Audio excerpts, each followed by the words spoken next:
And welcome back. This is your man Warrior, and I am really excited about the Road Ahead blog. They do these blogs about every quarter or so, and it tells you kind of what to expect over the next 3 months. Now, it's a really big deal because everybody has speculated Revan will come into the game. Speculation is always happening, and I'm not really big on speculation, but I do know they wanted to bring Revan into the game, and I've been waiting for the right characters, because currently up to this point, the characters haven't made sense. You know, Jedi Knight Guardian or HK-47, just they don't make sense for Revan, and so I knew there would be characters that you're going to have to farm to get Revan that have not come into the game yet, and I've been waiting, and so this Road Ahead blog is basically 2 huge announcements, okay? So if you're wanting the down and dirty, the first is Revan's definitely coming into the game because his cohorts are coming into the game. We'll talk about those characters in a second. The second is that mod management is finally coming to the game. We're going to go over that second. So let's jump right into the road ahead. The first part, which is new characters. Now, it has been 15 years, that's right, 15 years since the introduction of Star Wars Knights of the Old Republic, KOR, and that is a really awesome story. There's tons of stories there to be had, and there's some really great characters. Now, they are bringing in 5 characters. The first is a Jedi Padawan, Bastia Shan, and Bastia Shan was part of the Jedi Civil War, and she actually saved Revan's life and was bonded in that process through using the Force and has a forever Force bond with Revan. So if there is ever a character in the world that needed to come into this game to bring Revan into the game, it is Bastia Shan. And so because of this, definitely know Revan is probably coming. This is quarter 3, so it will be quarter 4. I'm guessing somewhere around, October or November, Revan should be coming in because they're setting us up with the characters. And they normally go farmable after 3 months, and normally they drop an amazing character right about a week after they go farmable. So my guess is probably first or second week in October, we could see Revan as soon as that. The second character is actually going to be Jolee Bindo. Jolee Bindo is part of the Sith War. He was a Jedi, and he has ties to Revan as well. And then the third character is going to be a Twi'lek called Mission Veo. Mission Veo was kind of an outcast, so to speak, growing up kind of as a vagrant and kind of connected with the Wookiee Zalbar. And both of them, the Wookiee Zalbar and Mission Veo, are both coming into the game. And both of them have ties with Revan. They ended up actually both connecting with Revan and running with him as part of his crew during like the Starforge missions and things like that. By the way, that's a really fun read. So both of them have massive ties to him. So we've got 4 characters now with massive ties. And the last is going to be none other than Revan's personal robot, the droid T3 or T3-M4, but known as T3. And that literally was like Revan's personal droids. So those 5 characters all have significant ties to Revan, some of the closest characters in Revan's run of fame.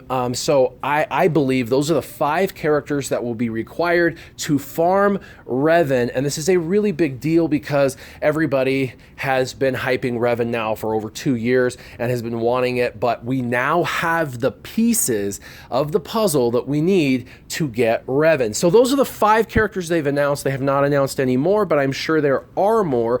Now let's go to the second part of this road ahead.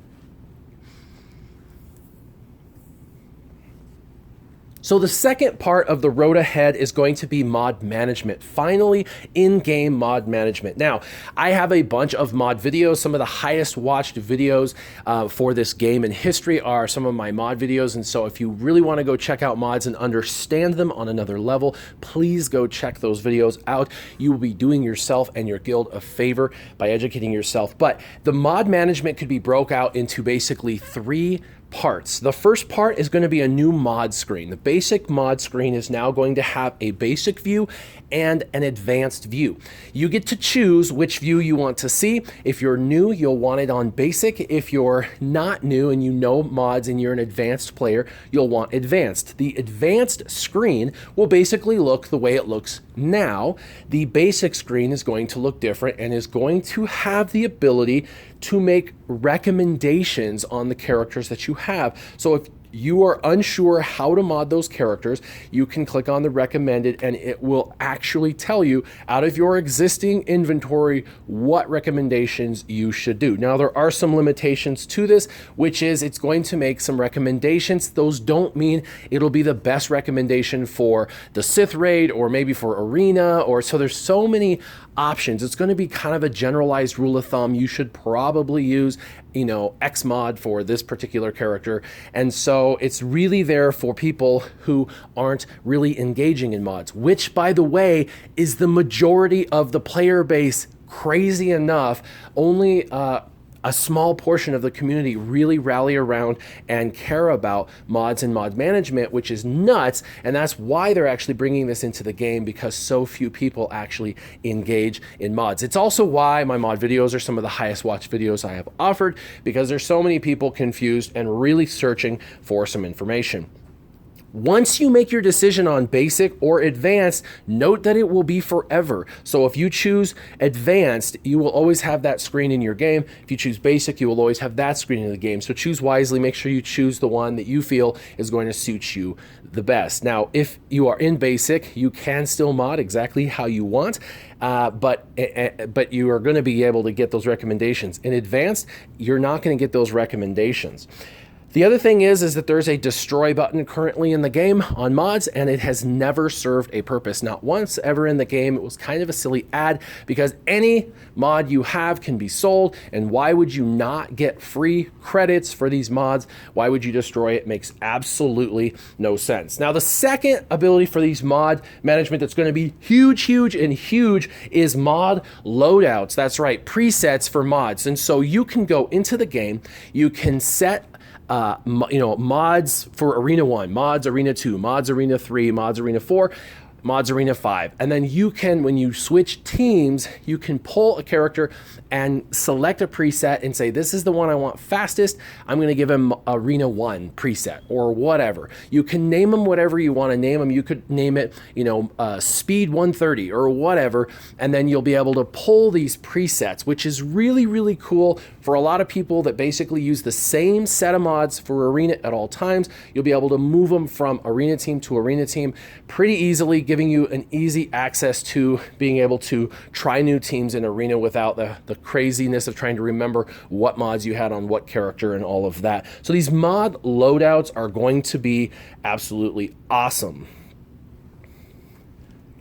The third and really cool part of mod management, aside from the new mod screen, which is going to hopefully help you with recommendations, and the mod loadouts, which will help you with building teams with proper mod sets, is balancing. Now, they're going to balance these mods through an ability called slicing. Pretty exciting about this, because what it's going to allow you to do is take two superficial mods, put them together, and make a better mod, kind of like gear, where you put a bunch of gear together and it creates a better piece of gear, albeit just a little simpler. And so one thing you're going to have to note is every mod had a different rarity. So if you had it at level 1 and it was gold, it was the highest tier rarity. If it was gray or whatever, white, they call it white, that was the lowest tier rarity. But when you take any rarity of mods up currently, they turn to gold once they're at level 15, making it hard for you to know whether that mod that's at level 15 is amazing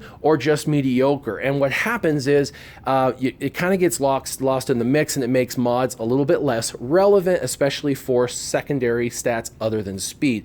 So what they are going to do is basically take your existing mods, and even if they're level 15, they're going to convert them back to the original color that they started in. Now, why this is important? Now, this is going to be visually disturbing. I mean, visually disturbing. You're going to see a bunch of your gold mods turn away from being gold, and it's going to freak you out, I am sure, but they're still level 15 maxed, I assure you. It's just going to show you how many crappy mods you upgraded, basically. But this is important because this is going to help you with splicing. It's going to help you with being able to figure out which mods you want to actually enhance or make better through splicing, or which ones are sufficient and good. Now you can only splice 5-dot mods. What they're trying to say is 5-dot is the new standard. We've all known that for a long time, but if you didn't know that, you know that now. 5-dot mods are really the only thing that you should ever use on any character. That is the absolute pinnacle of mods for the current time being.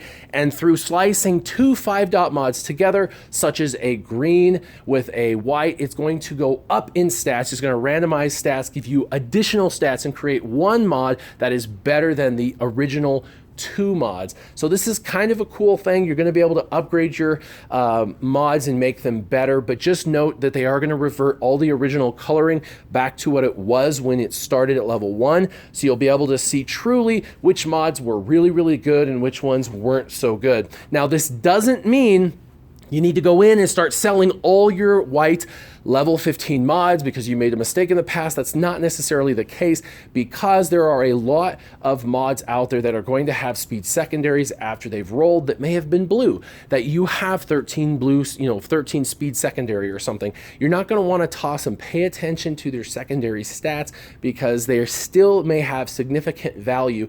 Just remember that when it changes, again, this will be visually disturbing.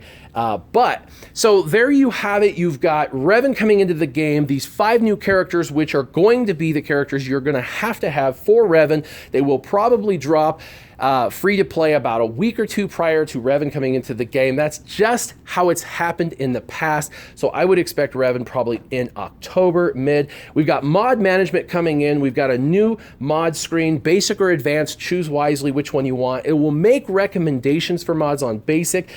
The destroy button's going away, which it needs to. You'll have mod loadouts, so you get to make mod sets that you can move very easily from character to character. And now we can slice lower level mods together, making higher value mods. I hope this Road Ahead blog breakdown really helped you guys understand all of the information. You can go check out the Road Ahead and read it in detail for yourself. I just wanted to simplify and make it pretty easy for you guys. As always, keep your gaming on. Warrior out.